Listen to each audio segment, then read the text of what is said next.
금시초문이요? 형님, 전주 시숙이 또 잡아떼는 거 아닐까요? 그럴까봐 나도 요리조리 떠봤지. 그런데 작은 오빠 말이 틀리지 않어. 아버지 돌아가시기 전날까지도 작은 오빠가 시골 갔었디야. 아버지가 열흘이 넘도록 물도 못 넘기고 숨만 붙어 있었다면 알조가 아니냐는겨. 이혼을 어떻게 했겠냐. 산 송장이었거든. 네, 참. 세상에 믿을 사람 아무도 없네. 큰오빠가 진짜 변했어. 아예 얼굴에 철판을 깔았구먼. 죽어서 아버지랑 엄니를 무슨 낯으로 보려고 저러나 물러. 작은 오빠가 이번에는 정말로 일을 버릴 낌새요. 올케한테 말하랴. 같이 소송 걸자고. 변호사 비용은 자기가 다 된다네. 오늘 들려드릴 작품은 은미숙 작가님의 단편소설 다른 하나입니다. 이 작품은 동서문학상 수상작입니다. 이제 작품 속으로 들어가 보겠습니다. 편안하고 행복한 시간 되십시오.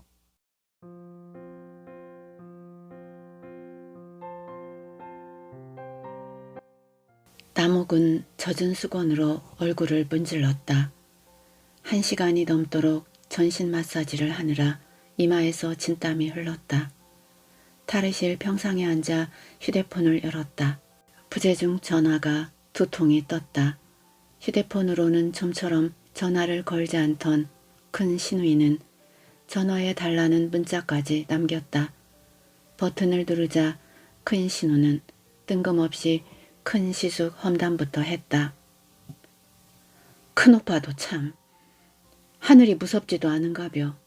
우리가 이렇게 시퍼렇게 살아있는데 어째 그런디야? 그 용한 양반이 젊어서는 안 그랬는데 노망이 들었나? 보나 안 보나 큰올개가 솟싹거렸을겨. 욕심이 좀 많아야지. 시골에 무슨 일 났어요? 아주버님이 사고라도 내셨어요?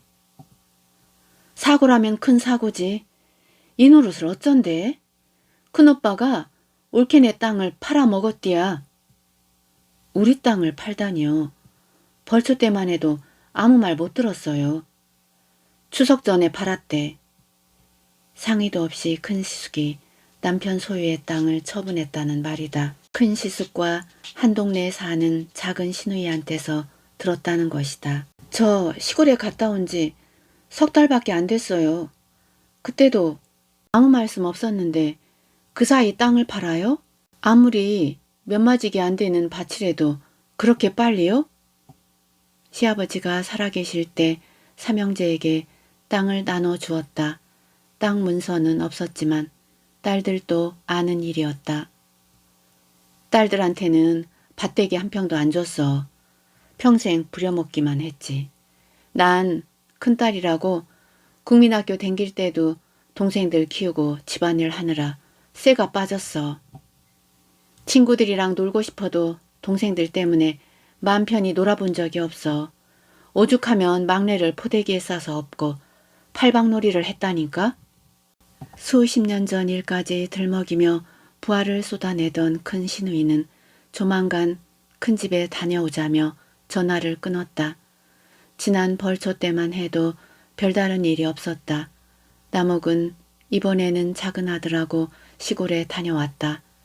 목재 공장에 다니는 큰아들은 바쁘다고 했기 때문이다. 벌초를 마치고 큰 시숙네와 시내 횟집에 가서 점심 식사를 했다. 큰 시숙은 소주 한 병에 홍어의 큰 접시를 거뜬히 비웠다. 남옥은 큰 시숙이 아버지처럼 의지가 됐다. 큰 시숙은 간간히 이제 대전만 걱정이여. 다들 밥 먹고 사는디 라며 남옥의 처지를 딱해 했고 마음을 써 주었다. 남편은 큰 시숙과 많이 닮았다. 축구를 좋아하던 남편은 운동선수처럼 건장했다.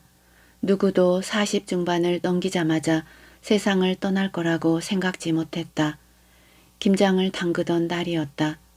남편은 하필 왜 눈 오는 날 김장을 하느냐고 타박했다. 그러면서도 돼지고기 보쌈에 막걸리를 곁들여 푸지게 저녁을 먹었다. 한밤중에 가슴이 답답하다며 식은땀을 흘리던 남편은 김장이 목에 걸린 것 같다고 캑캑거렸다. 연거푸 밭은 기침을 하더니 손을 쓸 사이도 없이 거목이 쓰러지듯 거꾸러졌다. 구급차에 실려 응급실 가는 사이 숨이 끊어졌다. 심근경색이었다. 남옥은 졸지에 닥친 남편의 죽음을 받아들이기 어려웠다. 저녁 되면 남편이 퇴근해서 돌아올 것 같은 생각이 들었다. 남편이 부르는 듯한 환청에 시달렸다. 잠깐 눈을 붙였다가도 남편이 현관문을 열고 들어오는 소리에 놀라 깼다.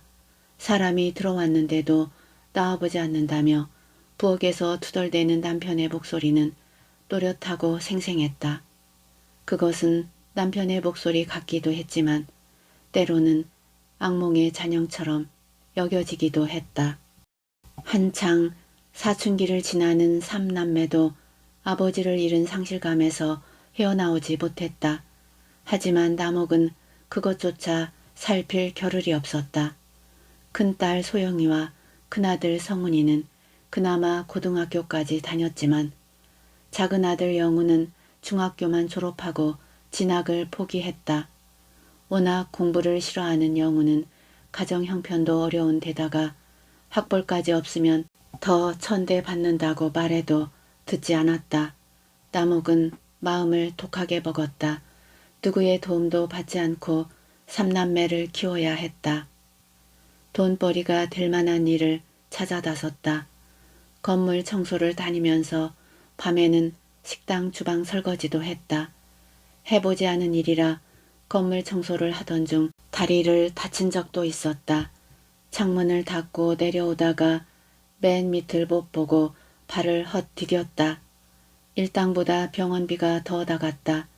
식당에서는 쌓아놓은 식기를 넘어뜨려 망신을 당하기도 했다. 설거지만 했는데 몸살이나 여러 날 알아두었다. 10여 년간 목욕탕 일을 하는 동안 재정난으로 목욕탕이 없어지기도 하고 주인이 여러 번 바뀌는 바람에 이리저리 옮겨 다녔다. 2년가량 일하던 목욕탕이 코로나가 닥치면서 반년 동안 폐업을 했다가 다시 문을 열었다. 단골들이 다른 목욕탕으로 옮겨갔는지 여러 달이 지나도록 보이지 않았다. 때를 밀고 나서 전신 마사지까지 받던 단골들 덕분에 근근히 수입을 유지했는데 요즘은 때를 미는 손님도 줄었다. 목욕탕은 냉탕과 온탕에 건식 사우나실만 갖춘 작은 규모이다. 그렇지만 물이 깨끗하다고 소문이 나 단골들로 북적였다. 전에는 목욕탕 쉬는 날만 빼고 매일 나갔다. 요즘엔 평일 이틀과 주말에만 나갔다. 일 없는 날 일찍 시골에 다녀오자는 큰 시누이 등살에 그러겠다고 했지만 이미 벌어진 일인데 되돌릴 수 있을까 싶어 마음만 언짢았다. 남편이 살아있어도 큰 시숙이 그런 일을 벌였을까. 아버지처럼 의지하고 믿었던 터라 더 서운했다. 점심때가 다 되도록 손님이 없었다. 오늘 또 공을 치려나. 남옥은 혼잣말을 중얼거렸다. 탕 안에 손님이 거의 빠져나갔다. 남옥은 안쪽 휴게실로 들어갔다. 나무 의자 위에 놓인 전기밥솥이 뜨거운 수증기를 내뿜었다. 가방에 있는 밑반찬을 꺼내며 남옥이 매점을 향해 말했다. 애심아, 밥 다 됐어. 어여 와. 냉장고에서 알타리 김치와 갓김치를 꺼내온 애심이 조심스럽게 입을 열었다. 언니, 뭔 일 있어요? 얼굴이 상한 것 같네. 손님이 없어서 그래요? 나 같은 사람도 사는데 뭐. 언니도 보다시피 이제 음료수도 안 나가요. 커피도 그렇고. 식혜 해봤자 본전도 못 건져. 식혜 하나는 잘 팔렸는데 아무리 봐도 여기 오래 못 갈 것 같아요. 내놔도 팔리지 않아서 문만 열어놓은 거니까. 업종 바꿀래도 철거 비용만도 엄청나서 이러지도 저러지도 못한대잖아요. 나목이 밥솥을 열어 주걱으로 헤치며 말했다. 손님 없어서 그러는 거 아냐.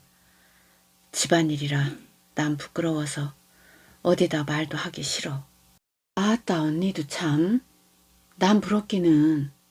우리 사이에 뭔 말이래요. 아들들이 또 손 벌려요? 또 직장 때려쳤어요? 걔들은 언제까지 그러고 산대요? 아들들이 걸핏하면 손 벌려서 어째요? 언니나 나나 그놈의 아들네들 때문에 속 편할 날이 없네. 첩첩삼중이라 땅을 팔아봤자 큰 돈이 될 리는 없었다. 그렇지만 영훈이 결혼할 때쯤 팔아 보태줘야겠다는 계획은 있었다.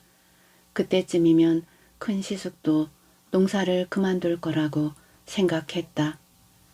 자초지종을 들은 애심이 밥을 먹다 말고 한 손으로 바닥을 쳤다. 아이고 참 환장하겠네.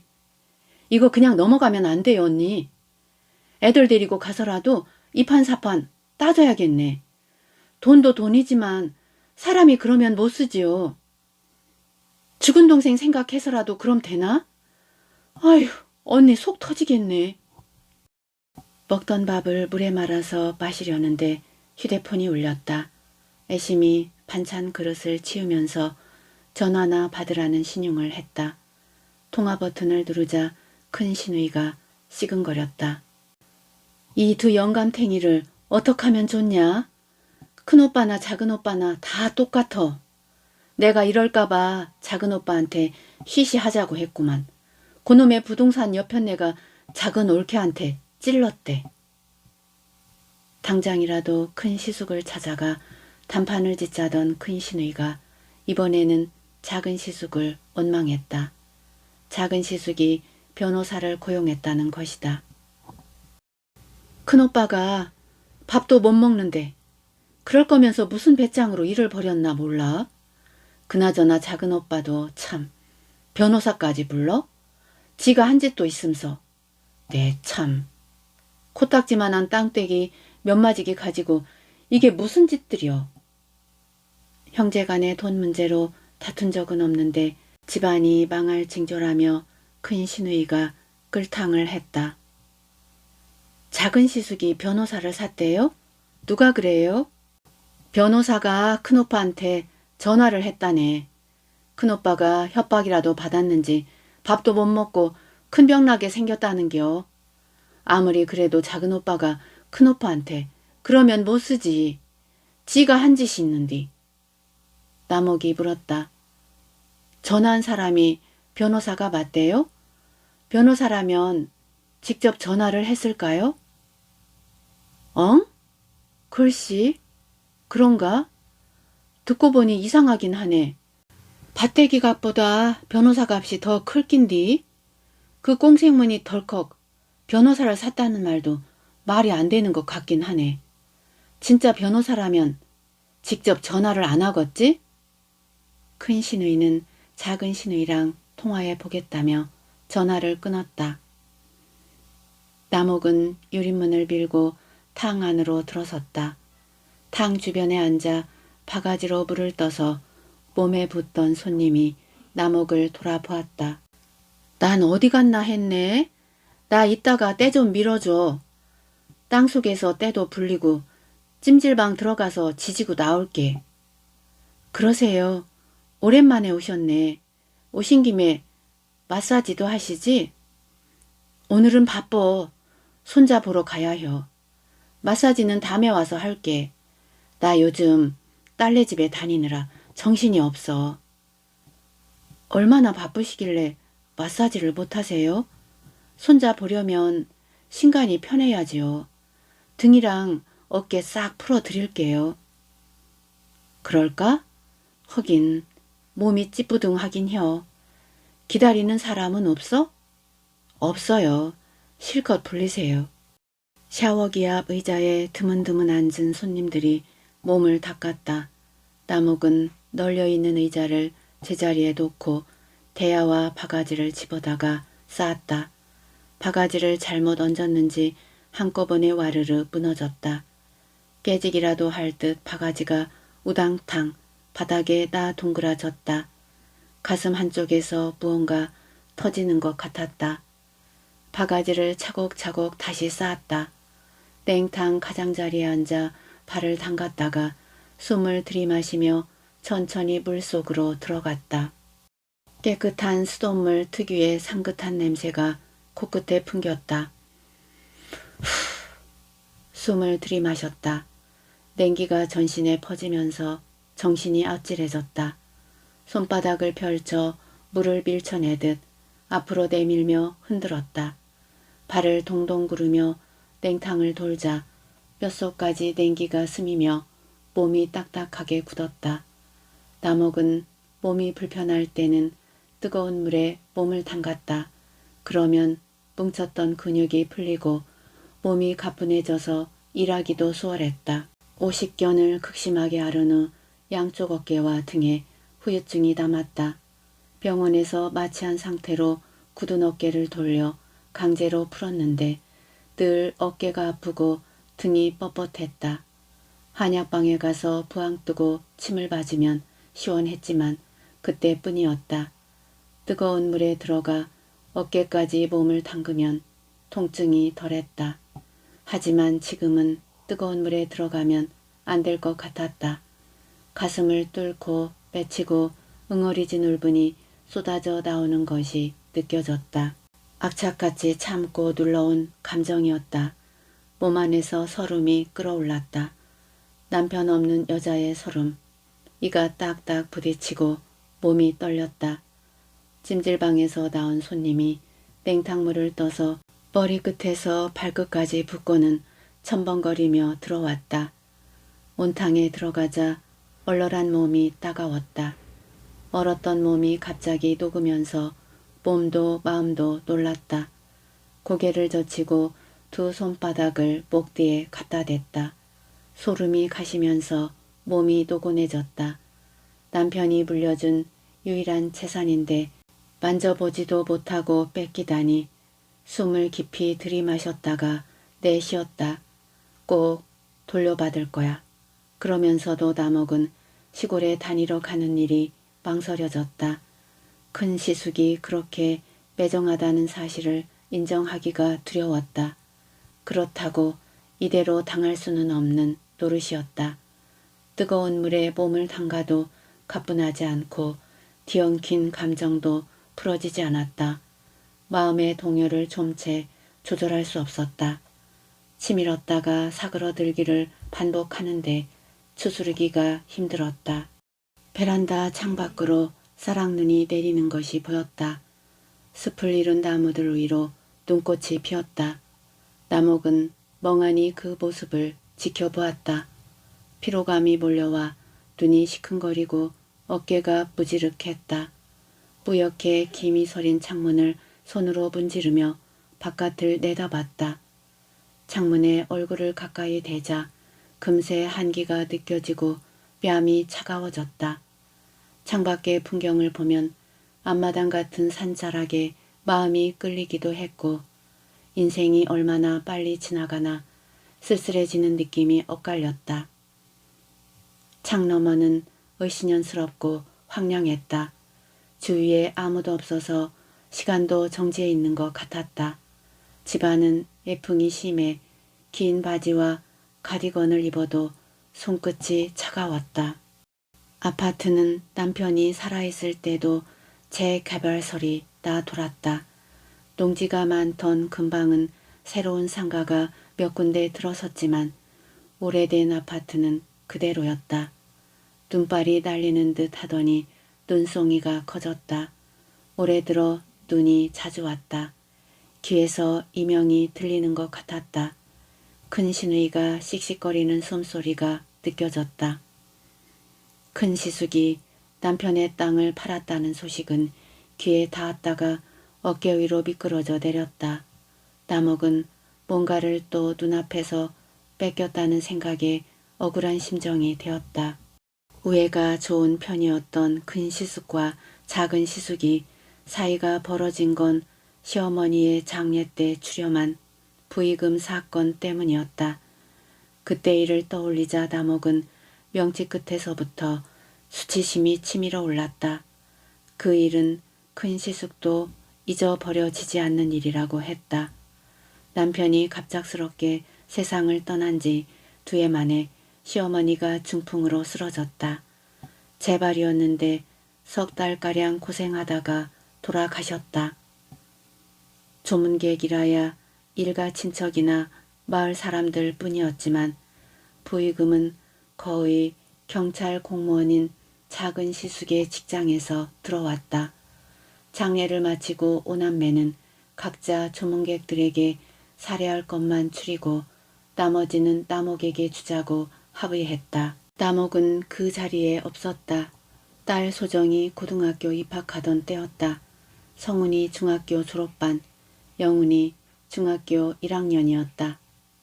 큰 시숙은 작은 시숙과 동서가 있는 자리에서 남옥 앞으로 뚜런 서류 봉투를 내밀었다. 시누이들은 아침만 먹고 돌아간 뒤였다. 재수씨, 이거 애들 학비에 보태요. 전주 동생이 재수씨 주라네요. 남옥은 차마 봉투에 손을 대지 못했다. 면목이 없어 고개를 들 수가 없었다. 마주 앉아 돈 봉투를 바라보던 작은 동서가 눈을 부라리더니 획 돌아앉아 버럭 고함을 질렀다. 그 돈은 다 빚이에요. 땅중이라도 다 갚아야 되는 돈이란께. 우리도 그 사람들 상 당했을 때 큰 돈 나갔어요. 난 그렇게 못 튀어요. 자네도 그려. 지금꺼정 그만큼 도와줬으면 됐지. 언제까지 도와줘야 되는겨? 작은 동서는 거침없이 쏘아붙였다. 작은 동서는 빚쟁이처럼 오만하게 굴었고 남옥은 남의 것을 얻어가려는 거렁뱅이처럼 비루해졌다. 그때까지만 해도 남옥은 형제들이 합의를 마친 돈이라는 사실을 몰랐다. 작은 시숙의 몫인 줄만 알았다. 큰 시숙은 분명 전주 동생이 재수씨 주라고 했다지 않았는가. 작은 동서의 서슬에 질렸는지 큰 시숙은 방바닥을, 작은 시숙은 허공만 바라보았다. 남옥은 고개도 들지 않고 누런 봉투를 작은 동서 앞으로 밀었다. 작은 동서는 봉투를 잽싸게 낚아챘다. 뭐가 그리 급했을까. 나중에 큰 시숙은 두고두고 서운함을 비쳤다. 잊어버려지지가 않아요. 거기는 그 돈 있어도 살고 없어도 사는데 다 해봤자 얼마나 된다고. 남옥은 그 일을 들추지 않았다. 불쑥 떠오르기만 해도 모멸감으로 북받치는 감정을 애써 밀어냈다. 당시의 기억은 시간이 흘러도 지워지지 않고 있다가 작은 동서와 맞닥뜨릴 때면 어쩔 수 없이 눈앞에 그려지곤 했다. 동통 같은 것이 가슴을 헤집었다. 남옥은 시누이들도 알고 있으려니 했다. 그런데 큰 시숙도 입을 다물고 있었던 것이다. 시누이들은 남옥이 돈을 가져간 줄로만 알았다고 했다. 20여 년 전의 일을 시누이들이 알게 된 건 3년 전 성훈이 결혼하던 달이었다. 친척들이 돌아가고 큰 시숙과 시누이들이 남아 덕담을 주고받았다. 남옥은 남편 대신 아버지 자리에 앉아준 큰 시숙에게 고마움을 전했다. 큰 시숙은 당연한 일을 했다며 껄껄 웃었다. 남옥이 따라 웃으며 말했다. 이제 성훈이도 결혼했으니까 한시름 놨어요. 영훈이도 지 앞가림은 하겠지요. 쟤들 어릴 때 생각하면 어떻게 살았나 싶어요. 아주버님도 이제 저희 걱정하지 마세요. 이만큼 살면 됐죠. 지금 생각해도 어머니 장례식 때 그 돈 안 가져가길 잘했다는 생각이 들어요. 가져왔으면 평생 빚이었을 거예요. 작은 시누이와 막내 시누이가 영문을 모르겠다는 표정으로 남옥을 바라보았다. 큰 시누이가 물었다.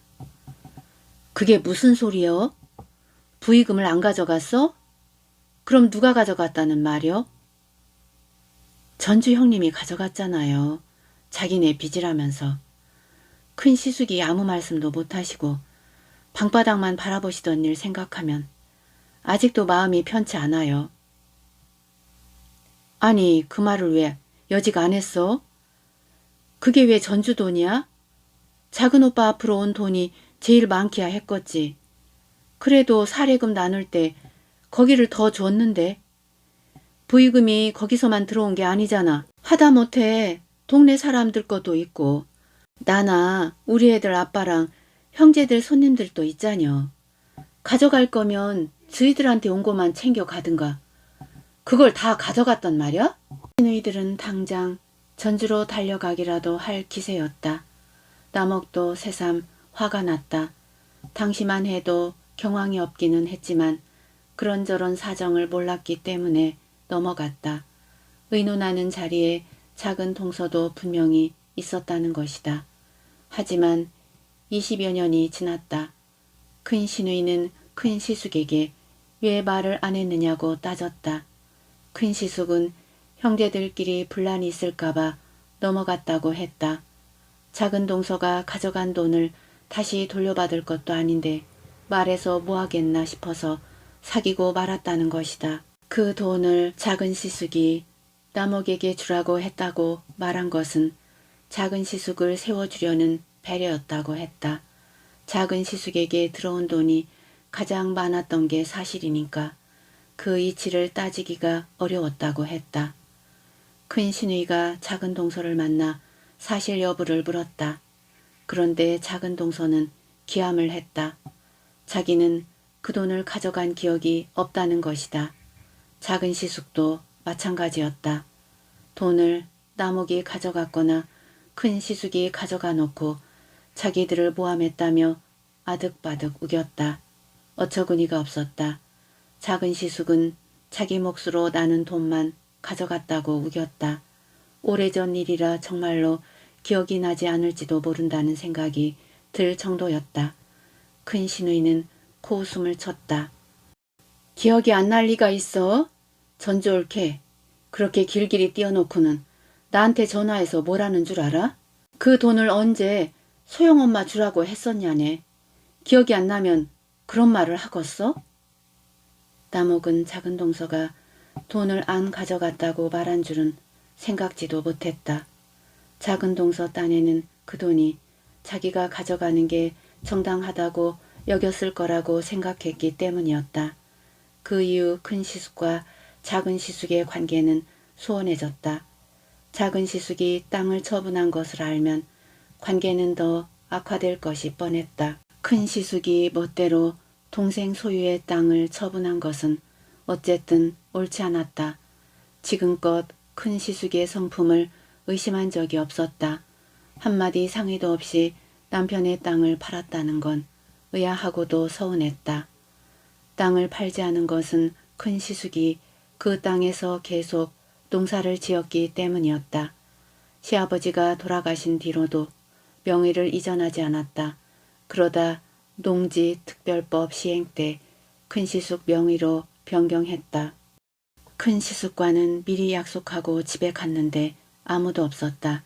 까치가 드나드는 앙상한 감나무 아래 마당에는 언제 떨어졌는지 모를 감이 썩어 문드러져 있었다. 머뭇거리던 큰 신우가 시장통에 사는 작은 신우네 가서 점심을 먹고 쉬다가 오자고 했다. 저녁때가 되어서야 큰 시숙은 어슬렁어슬렁 삽자간으로 들어섰다. 머리 숙여 인사하는데도 큼큼 헛기침을 할 뿐 거들떠 보지도 않았다. 남옥은 낯설어 보이는 큰 시숙의 의중을 헤아리기 어려웠다. 미안한 기색이라고는 없고 오히려 노기가 서린 표정은 이상했다. 얼핏 남옥의 심중을 넘겨짚고 큰 시숙이 오기를 부리는 건지도 모른다는 짐작이 들었다. 큰 시숙은 시아버지가 돌아가시기 이틀 전에 큰 시숙 내애를 불러 유언을 남겼다고 했다. 폐암을 앓던 시아버지가 자리에서 일어나 꼿꼿하게 앉아 마지막 당부를 했다는 것이다. 어릴 때부터 학교도 못 가고 농사를 도와 땅을 일구면서 부모님을 모신 큰 시숙이 땅을 물려받는 게 당연한 거라면서 큰아들인데 공부 못 시킨 게 한이 된다. 그동안 병수발 드느라 고생한 거 안다. 병이 들기 전 삼형제를 데리고 논밭을 둘러보며 땅을 분배했던 건 무효다. 대신 어머니를 잘 보셔라. 듣고 있던 큰 시누이가 놀라 입을 다물지 못했다. 작은 시누이가 어안이 봉봉한 표정으로 물었다. 그 얘기를 왜 인제 해요? 전주 오빠랑 대전 오빠한테라도 했어야지. 큰 시숙이 세 사람을 휙 둘러보더니 고리 깊은 주름을 잔뜩 찌푸리며 언성을 높였다. 인제혀긴 누가 인제혀. 벌써 혔구만. 아버지 돌아가시고 사무제 지내던 날 큰방에 앉아서 말 혔다님께 내가 여지껏 그 일이 잊어지지가 않어야. 전주 동생이 저기 방문 앞에 앉아 있었어. 멀뚱멀뚱 천장만 바라보다가 뭐라는 줄 알아? 내 말을 못 믿겠다는겨. 아버지가 그럴 리가 없다고. 그래서 엄니한테 물어보라고 했지. 그때 엄니가 증인 서줬어야. 그런디도 날 못 믿는다는겨. 대전 동생은 날 믿어줬어. 아버지가 그랬다니께 알았다고 혀드만. 지당한 일이람서. 저희는 새빵 신세고 애들도 많아서 엄니를 모실 수도 없은께. 30년이 다 되어가는 일이다. 이제 시어머니나 남편에게 물어볼 수도 없는 노릇 아닌가. 시누이들은 아무래도 큰 시숙이 둘러대는 것 같다며 의심을 버리지 않았다. 조만간 전주로 가보자며 얼굴을 마주 보았다. 천변에는 사람들이 많았다. 자주 다니는 길이어서 목욕탕에서 집까지 가는 길은 멀게 느껴지지 않았다. 빨리 걸으면 30분 남짓 되는 거리다. 칼바람이 머리와 목덜미를 훑었다. 강추위의 나날이었다. 내일은 더 추워진다는 일기예보가 있었다. 다음 날 추워진다는 예보가 있는 날은 항상 전날이 더 추웠다.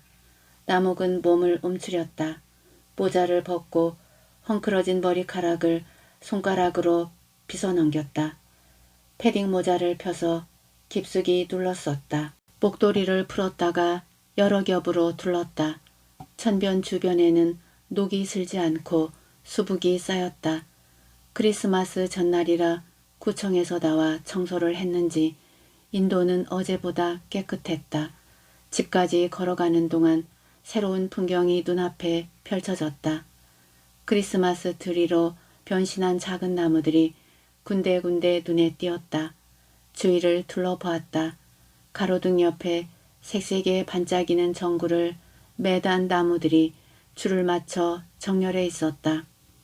나무를 바라보며 천천히 걸었다. 빨갛고 노란 빛으로 반짝이는 나무들 앞에서 사진을 찍거나 산책하는 사람들이 보였다.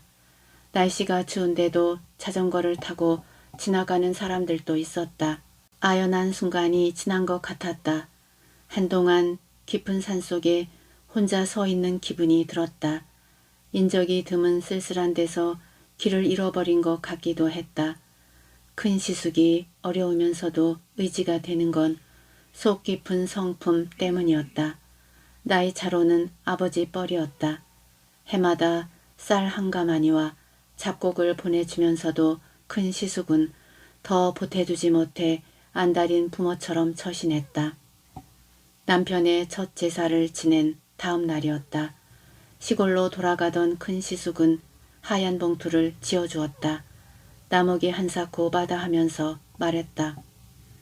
아주버님, 쌀이랑 잡곡 주셨으면 됐죠. 농사 지으시느라고 고생만 하시는데 제가 정 돈 필요하면 연락 드릴게요. 그때 보태주세요. 큰 시숙은 봉투를 나목의 애투 주머니에 찔러 넣으며 말했다. 재수씨, 이건 내 법이요. 암만 말고 받아요. 집사람은 모른게 염려 말어요. 그리고 정말로 돈 필요하거든 꼭 연락혀요. 내 어떻게든 마련여 볼 팀께. 남욱은 고개를 들지 못한 채 끄덕였다. 차마 발걸음이 떨어지지 않는지 몇 번 뒤를 보고는 허허 웃으며 돌아서던 큰 시숙이 눈에 선했다. 소영이 결혼식 때 하얀 두루마기 차림으로 남편 대신 소영이의 손을 잡고 식장 안으로 들어서던 큰 시숙을 생각하면 마음이 푸근했다. 남옥은 혼주석에 앉아있다가 저도 모르게 자리에서 벌떡 일어났다. 어찌나 고맙고 안심이 되던지. 남옥은 차라리 시아버지가 유언했다는 큰 시숙의 말이 사실이기를 바랐다. 무엇보다 큰 시숙에 대한 신뢰를 놓치고 싶지 않아서였다. 집 안에 들어서자 탁한 공기가 급습했다. 공기의 밀도가 한층 빽빽해진 것 같았다. 남옥은 숨을 몰아쉬었다. 엘리베이터도 없는 아파트 5층까지 오르면 숨이 턱까지 찼다. 목도리도 풀지 않고 베란다로 가서 창문을 조금 열었다. 열린 문 사이로 사나운 바람이 들이쳤다. 하얗게 입김이 나오고 콧물이 흘렀다. 날이 추워지려는 것만이 아니었다. 폭설이라도 내릴 듯 우중충한 날씨였다. 오늘따라 텅 빈 집은 더 적막했다. 9시도 안 됐는데 한밤중처럼 느껴졌다. 패딩을 벗어 걸려는데 전화벨이 울렸다. 순간 마음이 덜컥거렸다. 수화기를 들자 대뜸 소리치는 큰 신우의 목소리가 기청을 울렸다. 다 공갈이랴. 작은 오빠 난리가 났어. 그런 상 도둑놈이 어딨냐고. 당장이라도 시골로 쳐들어가겠다는 거 내가 간신히 말렸어. 사무제 때 그런 일 없었디야. 금시초문이랴. 아버지가 유언했다는 건 듣도 보도 못했다네. 금시초문이요? 형님, 전주 시숙이 또 잡아떼는 거 아닐까요? 그럴까봐 나도 요리조리 떠봤지. 그런데 작은 오빠 말이 틀리지 않어. 아버지 돌아가시기 전날까지도 작은 오빠가 시골 갔었디야. 아버지가 열흘이 넘도록 물도 못 넘기고 숨만 붙어 있었다면 알조가 아니냐는겨. 유언을 어떻게 했겠냐. 산 송장이었거든. 내 참, 세상에 믿을 사람 아무도 없네. 큰오빠가 진짜 변했어. 아예 얼굴에 철판을 깔았구먼. 죽어서 아버지랑 엄니를 무슨 낯으로 보려고 저러나 물러. 작은 오빠가 이번에는 정말로 일을 벌일 낌새요. 올케한테 말허랴. 같이 소송 걸자고. 변호사 비용은 자기가 다 댄다네. 분통이 터진다며 전화기 너머에서도 큰 신우이가 가슴을 치는 소리가 들렸다. 남욱은 전화기를 내려놓고 맞은편에 있는 낡은 장을 쳐다보았다. 한쪽 문짝이 떨어져 나간 장 속에는 옷가지도 이불 등속도 변변치 않아 뒤숭숭했다. 설마 하다가 뒤통수를 얻어맞은 격이었다. 큰 시숙이 야속하고 원망스러웠다. 애풍 때문에 등허리가 서늘했다. 남욱은 바닥을 짚고 일어서 가디건을 어깨에 걸쳤다. 일어날 때까지 시간이 좀 걸렸다. 다육식물이 옹기종기 모여있는 베란다 틈을 비집고 서서 창밖을 내다봤다. 또 뭔가를 깜빡한 것처럼 정신이 아득해지며 가물가물했다. 허기진 것처럼 기운이 없고 다리가 후들거렸다. 두 손가락으로 가슴을 지그시 눌렀다. 불규칙한 심장 박동이 손가락을 타고 움찔거렸다. 바람이 심하게 불어 덧문이 덜컹거렸다. 남욱은 창밖을 보았다. 창 너머로 보이는 산은 어둠이 짙어 검풀었다. 큰 시숙은 무뚝뚝해서 속내를 잘 내비치지 않았다. 작은 동서가 부의금을 가로챈 것도 동기간에 분란이 날까봐 입을 다물고 있을 만큼 속이 깊고 과묵했다. 그런 분이 시아버지의 유언을 지어냈다는 것이 선뜻 믿어지지 않았다.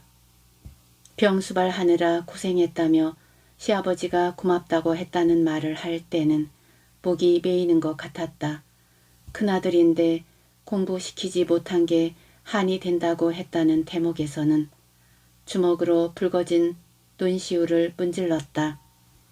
나목은 베란다에서 돌아서려다가 불현듯 떠오르는 일이 있어 멈칫했다. 남편의 첫 제사를 지낸 다음 날이었다. 하얀 봉투를 큰 시숙에게 돌려주며 나목이 말했다. 저 이 돈 못 받아요. 어머니 약값도 많이 들어갈 텐데 보태드리지 못해서 죄송해요. 아주버님 농사 지으시면서 아버님 병수발 하시느라 고생 많이 하셨는데 어머니까지 쓰러지셔서 큰 걱정이에요. 자주 가보지 못해서 큰형님께도 면목이 없어요. 고맙고 감사해요. 그나저나 중풍 재발하면 오래 간다던데 어쩌면 좋아요? 하얀 봉투를 손에 쥔 채 큰 시숙이 나목을 물끄러미 보았다. 잠시 말을 잇지 않던 큰 시숙이 낮은 목소리로 말했다. 재수씨, 재수씨가 최고요. 내 평생 그 말을 듣고 싶었어요. 엄니나 아버지한테요. 동기관들한테 고맙단 말 한마디만 들어도 내 속이 이렇든 않을기요. 여태껏정 아무도 그런 말 하는 사람이 없었어요. 다들 나랑 집사람 나쁘다고들만 하지 해도 끝이 없어요. 당연시 여기기만 하고 동생들 뒷바라지 하느라 입대껏 나 하고 싶은 거 못 해봤어요. 농사 지면서 부모님 병수발 하는 게 어디 쉬운 일이요. 나도 사람인데. 구차한 변명이라 생각했는데 큰 시숙이 듣고 싶은 말을 스스로 한 것인가. 유언을 한 사람은 시아버지가 아니라 큰 시숙인 셈이었다. 그 말을 하면서 큰 시숙은 무슨 생각을 했을까. 상황을 모면하고자 둘러댄 것만은 아닐지 몰랐다. 거실에서 불을 끄고 방으로 들어가려는데 전화벨이 울렸다. 벽시계를 보니 10시가 넘었다. 작은 오빠는 뭐가 그렇게 급하다고 저러나 몰러. 오밤중에 전화 오는 거 누가 좋댄다고. 올케한테 확답을 받아달랴. 땅값 받아 죽었대. 변호사 비용은 걱정 말고 자기랑 힘을 합치자는디. 지가 직접 전화하지 왜 나한테 그런데. 나목이 수화기를 들었던 손을 바꿨다. 저는 소송 안 해요. 작은 아주버님한테 전해주세요. 그건 그렇고요. 형님, 잊어버리고 있었는데요. 큰 아주버님이 저한테 아버님이 유언하셨다는 얘기 한 거 기억나요? 둘러대시는 게 아니에요. 어? 유언을? 큰오빠가 그런 얘기를 했다고? 그게 언젠디? 애들 아빠 첫 제사 때요. 형님은 아침에 먼저 가셨잖아요. 큰아주버님은 점심까지 계시다 가셨고요. 큰아주버님이 돈 봉투 주고 가셨다고 형님한테 전화로 말했잖아요. 기억나세요? 기억나. 첫 제사 때라 그런가 올케가 한참 울었지.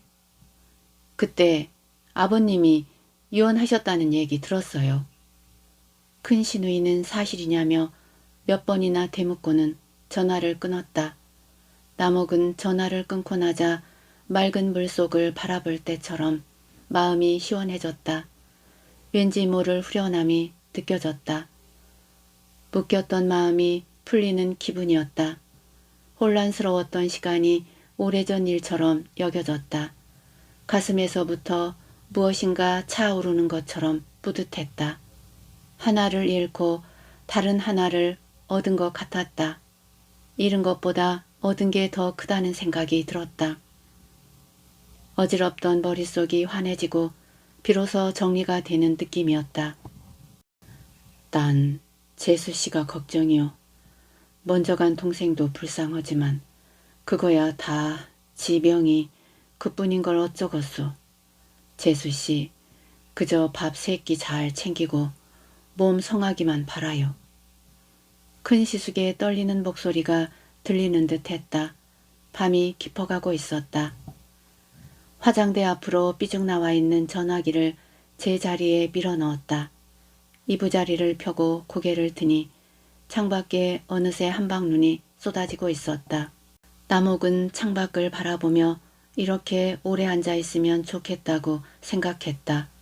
이불 속에 발을 넣으며 혼잣말을 중얼거렸다. 화이트 크리스마스네.